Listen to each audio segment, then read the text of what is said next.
તો ઝારખંડના જમશેદપુરમાં મોટી દુર્ઘટના બની। જમશેદપુરમાં આઈએમજી હોસ્પિટલની એક જર્જરિત ઇમારતનો એક ભાગ ધરાશયી થતા 2 લોકોના મૃત્યુ થઈ ગયા, જ્યારે 15 લોકો ફસાયા હોવાની માહિતી મળતા ફાયર વિભાગ સહિત સ્થાનિક તંત્રે બચાવ કામગીરી શરૂ કરી। ઇમારતના કાટમાળ નીચે ફસાયેલા 12 લોકોને બચાવી લેવાયા, જ્યારે એક વ્યક્તિની શોધખોળ હજુ પણ ચાલી રહી છે।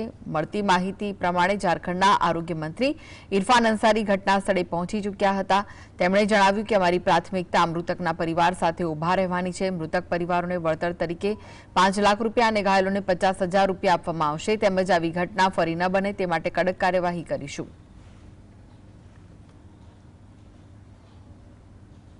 हमारा जो मकसद है कि जो घटने में मारे गए हैं उनको कैसे राहत मिले और उस परिवार के साथ कैसे खड़ा हो, उससे मेरा फोकस है।